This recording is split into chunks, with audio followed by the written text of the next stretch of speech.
bass in your face.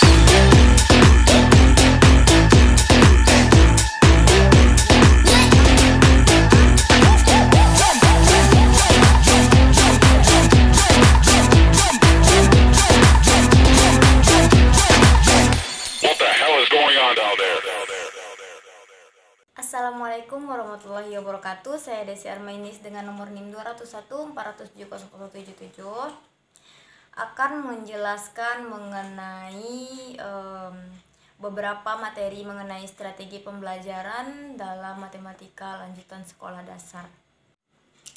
Nah, untuk materi pertama yaitu ada strategi pembelajaran pengenalan pecahan, pecahan senilai dan perbandingan pecahan. Nah, untuk itu sebelumnya kita perlu mengetahui apakah itu pecahan. Pecahan merupakan bagian dari sesuatu yang utuh. Nah, untuk itu kita perlu, ini merupakan selembar kertas, dan untuk memahaminya maka kita harus melipat kertas ini, melipat duanya. Nah, ya kan? Kemudian sudah terbagi dua seperti ini, kita arsir salah satu dari bagian ini. Oke, ini bagian yang sudah terarsir dan ini bagian yang tidak terarsir. Jadi maknanya di sini adalah yang bagian terarsir ada 1 dan bagian seluruh bagiannya adalah 2. Jadi 1/2. Ini merupakan pecahan yang menggambarkan nilai dari 1/2. Nah, untuk contoh lainnya kita ambil kertas baru, kita lipat menjadi 3 bagian. Baiklah, ini ada 3 bagian. Terlihat ada lipatan yang memisahkan, menjadikan dia menjadi 3 bagian. Kemudian kita arsir salah satu, kita akan arsir 2 bagian dari 3 bagian ini. Nah, ini sudah kita bagi, yaitu menjadi 2 bagian dari 2 bagian yang telah diarsir dari 3 bagian kertas tadi. Nah, ini menggambarkan adalah 2/3, di mana 2 adalah bilangan yang terarsir dan 3 adalah jumlah keseluruhannya. Seperti pengertiannya tadi, pecahan merupakan bagian dari sesuatu yang utuh. Nah, jadi bilangan yang diarsir merupakan 2 dan per-3-nya itu merupakan adalah jumlah keseluruhannya. Nah, kemudian kita lanjut kepada pecahan senilai. Apakah yang dimaksud dengan pecahan senilai? Pecahan senilai adalah pecahan yang mempunyai nilai yang sama. Seperti ini, ya kan? Tadi kertas yang telah kita bagi yaitu 1/2. Dimana ini bila kita bagi lagi seperti ini, oke, ini terlihat dia terbagi menjadi 4 bagian, dimana 2 bagian yang terarsir dan 2 bagian yang tidak terarsir. Nah, ini sama halnya dengan ini merupakan bagian sama dari 1/2. Oke, untuk itu kita lihat bagaimana cara membuktikannya sama.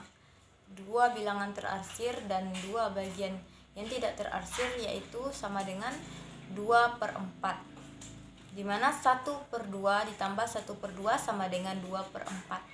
Jadi antara 1/2 dengan 2/4 mempunyai nilai yang sama. Nah, selanjutnya kita akan membahas mengenai perbandingan pecahan. Sebelum itu kita harus mengetahui apakah itu yang dimaksud dengan perbandingan pecahan. Oke. Perbandingan pecahan adalah melihat 2 buah pecahan dan membandingkan atau menentukan manakah yang lebih besar dan manakah yang lebih kecil.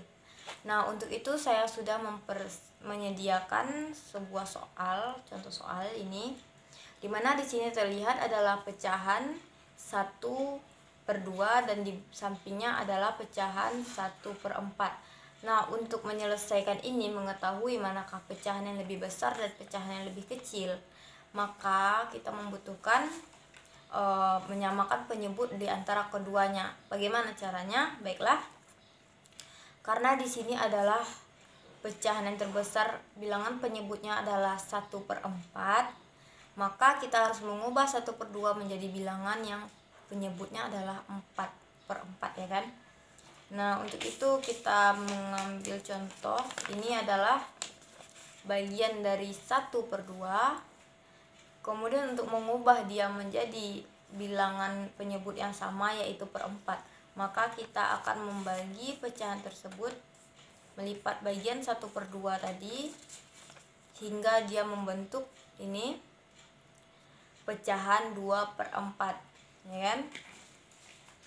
Nah, jadi dapat ditentukan jika antara 1/4 dan 1/2 yang terbesar adalah 2/4 atau 1/2.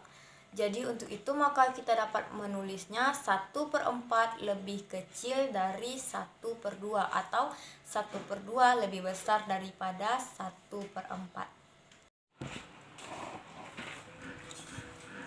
Nah, selanjutnya kita akan masuk kepada materi kedua, yaitu operasi hitung pada bilangan bulat. Nah, untuk ini ada penjumlahan, pengurangan, perkalian, dan pembagian. Namun di sini saya tidak akan membahas semuanya. Saya akan membahas tentang penjumlahan dan perkalian dengan bilangan yang sama. Oke. Untuk operasi hitung pertama yaitu mengenai penjumlahan pecahan dengan bilangan yang sama. Untuk itu kita menyediakan satu buah kertas, dua buah kertas, dimana kertas ini telah dibagi menjadi 4 bagian yang sama, yang kemudian kita arsir menjadi pecahan 1/4. Berarti kita harus mengarsirnya 1 dari 4 bagian dan 1 dari 4 bagian. Sekarang saya telah memberikan arsir pada satu bagiannya hingga menunjukkan ini merupakan pecahan dari 1/4. Nah, selanjutnya untuk itu 1/4 ditambah 1/4 sama dengan berapa? Maka di sini kita akan memindahkan ini arsiran yang satunya kepada arsiran yang lainnya. Oke, yang telah diarsir, maka kita akan melakukan pemotongan. Nah, ini merupakan satu potongan arsiran yang telah kita potong tadi dari bagian 1/4 yang lain. Kita tempelkan di sini untuk mengetahui hasilnya di sini. Oke. Nah, jadi di sini menggambarkan adalah pecahan 2/4, di mana hasil dari 1/4 ditambah 1/4 adalah 2/4. Nah, untuk pengurangan tersendiri yaitu jika 2/4 dikurang 1/4, maka kita tinggal menghilangkan tempelan ini hingga menjadi 1/4 kembali. Antara penjumlahan dan pengurangan apabila bilangannya sama itu akan berbalik. Kemudian ada metode perkaliannya dengan bilangan yang sama yang akan saya jelaskan. Nah, untuk perkalian dengan bilangan yang sama, maka pecahan tersebut contoh soalnya yaitu ini 1/2 dikali 4 sama dengan berapakah? Maka untuk itu kita membutuhkan penggabungan dari pecahan 1/2. Maksud dari 1/2 dikali 4 adalah 1/2-nya ada 4 kali. Jadi kita buat helaian kertas itu 1/2 menjadi 4 bagian yang sama, dan bagian arsirnya kita gabungkan. Kita gabungkan hingga membentuk menjadi 2 arsiran dan 2 arsiran. Dan kemudian setelah digabungkan seperti gambar berikut, maka dapat disimpulkan 1/2 dikali 4 itu sama dengan 2. Selanjutnya kita akan membahas materi ketiga. Nah, untuk kali ini kita akan membahas 3 materi sekaligus, di mana materi tersebut saling berkaitan, yaitu mengenai strategi pembelajaran pengenalan bangun datar dan tentang luas dan kelilingnya. Baiklah, yang akan saya jelaskan untuk pertama kali yaitu pengertian dari bangun datar itu sendiri, di mana bangun datar adalah suatu bentuk dua dimensi yang memiliki luas dan keliling. Bangun datar ini pun terbagi menjadi beberapa bagian seperti lingkaran, persegi panjang, persegi, segitiga, segi 6, segi 5, trapesium, layang-layang, belah ketupat, dan lain sebagainya. Nah, untuk masing-masing bangun datar memiliki ciri-ciri tertentu. Nah, kali ini saya akan membahas mengenai ciri-ciri dari persegi panjang dan persegi. Untuk ciri-ciri dari persegi sendiri, maka kita dapat melihat persegi dalam bentuk persegi ini merupakan persegi panjang, di mana di sini ciri-cirinya yaitu memiliki 4 sisi. Kita hitung 1, 2, 3, 4. Jadi ada 4 sisi. Dan kemudian yaitu memiliki 4 sudut yang berbentuk sudut siku-siku yaitu 90 derajat, yaitu ini 1, 2, 3, 4. Jadi ada 4 sudut. Kemudian memiliki 2 sumbu simetri, lipat dan putar. Kemudian memiliki 2 diagonal yaitu garis melintang yang sama panjang. Selanjutnya yaitu mengenai ciri-ciri persegi, di mana kertas ini tadi merupakan bentuk dari persegi panjang. Bagaimana cara mengubahnya agar membentuk persegi, yaitu dengan cara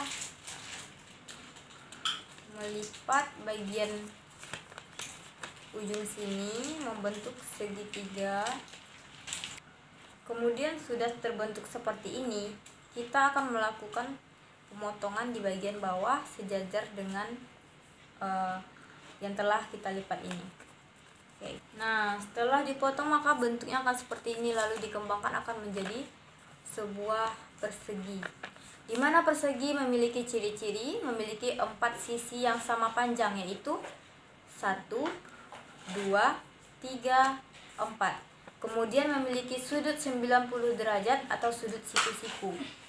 Inilah yang dinamakan sudut siku-siku. 1, 2, 3, 4. Kemudian memiliki 4 sumbu simetri dan lipat. Nah, selanjutnya setelah kita membahas mengenai ciri-ciri persegi dan persegi panjang, kita akan mengetahui luas dan kelilingnya. Jadi, bangun datar memiliki luas dan keliling memiliki rumus tersendiri. Persegi dengan rumus keliling yaitu 4 kali sisi atau 4 kali S, dan luasnya adalah sisi kali sisi. Kemudian untuk persegi panjang sendiri yaitu dengan rumus keliling 2 kali panjang ditambah 2 kali lebar atau 2 kali panjang tambah lebar.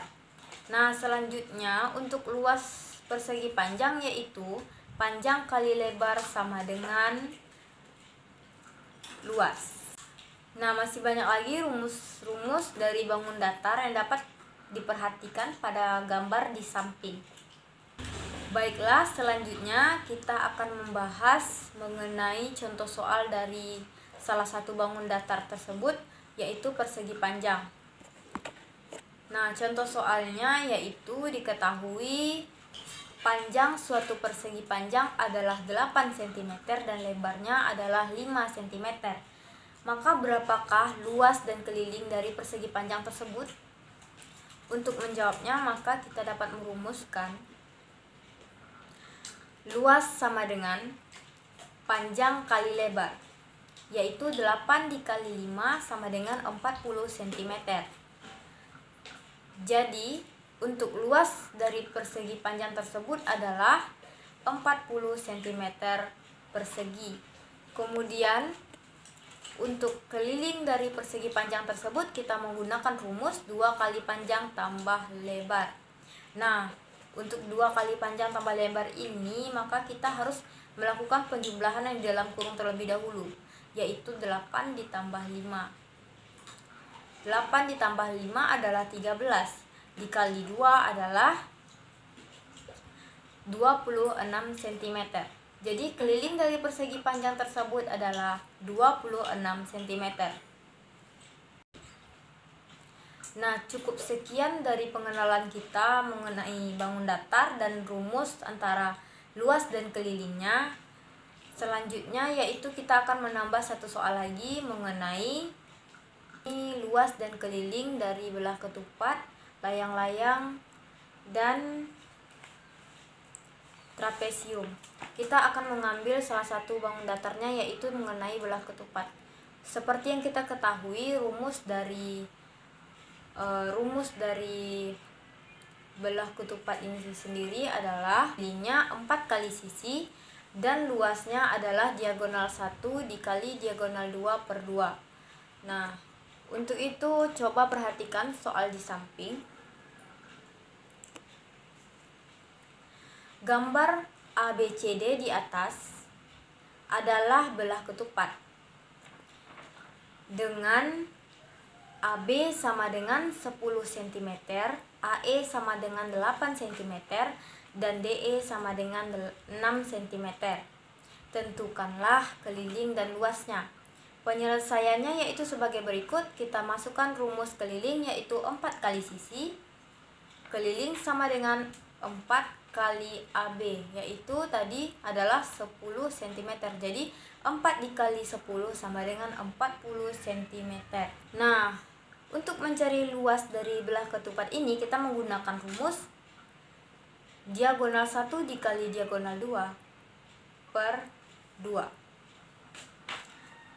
Seperti gambar di samping, yaitu diagonal 1 sama dengan 2 kali AE sama dengan 2 dikali 8 cm sama dengan 16 cm. Dan untuk diagonal 2 yaitu 2 dikali DE sama dengan 2 kali 6 yaitu 12 cm. Maka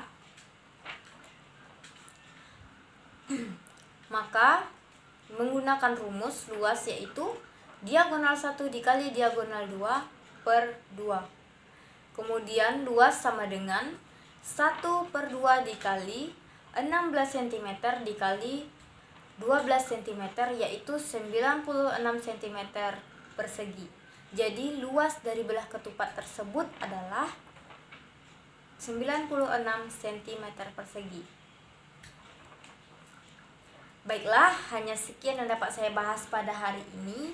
Semoga apa yang saya jelaskan dan saya uraikan di sini dapat dimengerti dan sama-sama kita belajar dalam video ini. Wabillahi taufiq wal hidayah. Wassalamualaikum warahmatullahi wabarakatuh.